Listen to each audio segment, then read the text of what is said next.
नमस्कार, मैं काजल निषाद। क्या हाल साथियों, सब ठीक हो? अपना ध्यान रखिएगा। सरकार से, कोरोना से, बीमारी से और खासकर स्टिंग ऑपरेशन से। ठीक। कल काफी चर्चा रही माननीय डॉक्टर संजय निषाद जी की और राजभर जी की कि स्टिंग ऑपरेशन में उन्होंने जो बातें कही वो बहुत ही गलत थी। बिल्कुल सही। ये जो बातें हैं बहुत ही निंदनीय है। आप अपने स्वार्थ के लिए, अपने चुनाव के लिए किसी की हत्या नहीं करवा सकते। आपने भाजपा से विलय भी कर लिया, बेटा सांसद है भाजपा से, आप 35 सीट मांग रहे थे, आपको पैसा भी चाहिए, आपको सीट भी चाहिए, आपको डिप्टी सीएम भी बनना है, आपको मंत्री संतरे भी बनना है, अपने समाज को बेचना है, समाज के वोट को भी बेचना है। मैं बात कर रही हूं माननीय संजय निषाद जी। निषाद समाज ने आपको बहुत सम्मान, प्यार, सहयोग, आशीर्वाद दिया, कोई दो राय नहीं। मैं खुद बढ़ चढ़कर हिस्सा लेती थी आपके आंदोलन में। बहुत समाज ने आपको साथ दिया। जहां आपको कोई ठीक से जानता नहीं था, आप चुनाव लड़ते भी थे, बहुत कम वोट में सिमट जाते थे, वहां समाज ने अपने प्यार सहयोग से आपको इतना आशीर्वाद दिया, पूरी दुनिया आपको जान गई। लेकिन आप समाज को बेचेंगे या अन्य और समाज का कोई बेटा लड़ने आएगा, आप कहेंगे हम गाड़ी फुकवा देंगे, हम जिंदा जला देंगे, ये बातें तो निंदनीय है। ऐसा तो आप नहीं कर सकते। ये सारी जो बातें हैं आपको कहीं ना कहीं चोट पहुंचाएगी। और मैंने बहुत बार कहा है, हर वीडियो में कहा है कि बेटा सटलत गईला भाजपा से। मैंने कितनी बार कहा है कि भारतीय जनता पार्टी हमेशा ही सबको इस्तेमाल करती है, यूज करती है, आपसे काम ले लेगी और फिर मक्खी की तरह आपको निकाल कर फेंक देगी। आखिर यही हुआ। कितनी बार मैंने कहा था कि भारतीय जनता पार्टी किसी की भी सगी नहीं है। युवा विरोधी, किसान विरोधी, जनता विरोधी, पूरे देश विरोधी। लेकिन आप लोगों को समझ में नहीं आया। आप लोगों को काजल निषाद बहुत बुरी लग रही है, लगती थी, और मैंने कहा था कि लगूंगी और लगे आपको बुरा, मैं हमेशा वही कहूंगी जो सच है। आखिर मैंने कहा था ना कि ये आपको इस्तेमाल करके फेंक देंगे, और किया ना उन लोगों ने। क्या है कि स्टिंग ऑपरेशन जो है वो हमेशा छोटी पार्टियों का ही होगा, बड़ी पार्टियों का तो होगा नहीं। क्या है, बंद कमरे में हर कोई इसी तरह की भाषा बोलते हैं।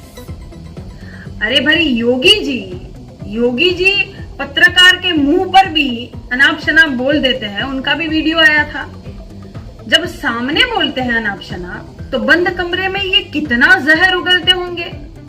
जैसे आपने कहा कि मैं छोटी जातियों के लिए जहर हूं। आप जहर हो छोटी जातियों के लिए। वो छोटी जातियां जिन्होंने हमेशा आपका सहयोग किया, हर आंदोलन में बढ़ चढ़कर हिस्सा लिया, लाठियां खाई, आपका झंडा बुलंद किया, उनके लिए आप जहर हैं। आपको तो अमृत होना चाहिए उनके लिए, लेकिन आप समझ नहीं पाए। आपने हमेशा ठगा, उनको बेचा। यही लोग आपका साथ देंगे। ये बड़ी बड़ी पार्टियां आपका साथ नहीं देगी। अभी भी समय है, समझ जाइए।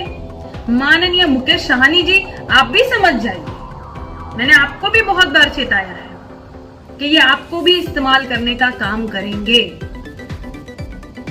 देखिए, प्रत्यक्ष को प्रमाण क्या, सीधा सा दिखता है कि भारतीय जनता पार्टी किसी की सगी नहीं हुई है।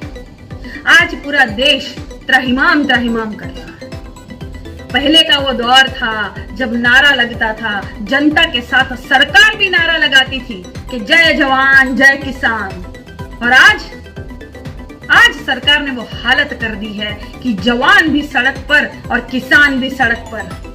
और मोदी जी मोदी महल में मशरूम दबाएंगे और पास में बैठा मोर दाना चुगेगा। ये सरकार चलाएंगे आप। कब तक झूठ के सहारे आप सरकार चलाएंगे? सब समझ गए हैं, युवा समझ गए, महिलाएं समझ गई, जवान समझ गए, किसान समझ गए, शिक्षक समझ गए, विद्यार्थी समझ गए, पूरा देश समझ गया और विदेश भी समझ गया है कि आप सरकार नहीं चला रहे हैं, आप सिर्फ तानाशाही कर रहे हैं। और तानाशाह तो अंग्रेजों का भी नहीं चला था, आपका कैसा चलेगा? आप तो अंग्रेजों की जो है मुखबरी करते थे, आप मालिकों की मुखबरी करते थे, आप तो खुद ही गुलाम थे। गुलाम फिर तानाशाह करेगा भारत पर, तो कैसे चलेगा?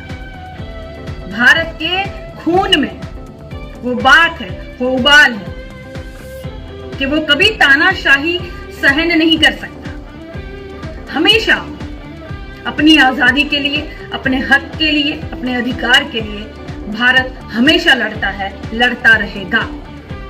और मुझे काजल निषाद को गर्व है इस बात पर कि जब अंग्रेज आए थे तब बदकिस्मती थी कि हमारा जन्म नहीं हुआ था और हम स्वतंत्रता सेनानी नहीं बन पाए, लेकिन अब हमें वो मौका मिला है, हमें वो हिम्मत मिली है, हमें वो बुद्धि विवेक मिला है, हमें समझ मिली है कि हमें ये वाली आजादी की लड़ाई लड़नी चाहिए।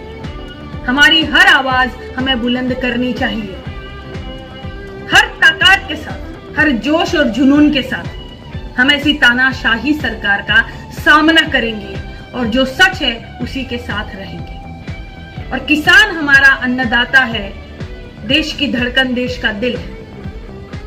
हम पूरी तरह से किसानों के साथ हैं, हमारे जवानों के साथ हैं, विद्यार्थियों के साथ है, युवाओं के साथ है, जो सही है उनके साथ है।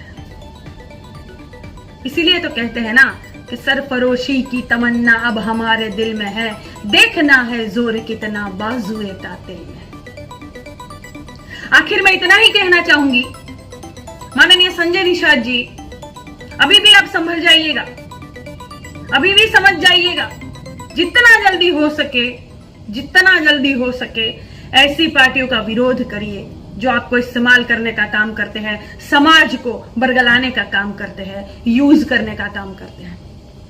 और माननीय मुकेश सहनी जी, आप जितना जल्दी समझ जाएंगे उतना ही समाज का भला होगा। ठीक, धन्यवाद।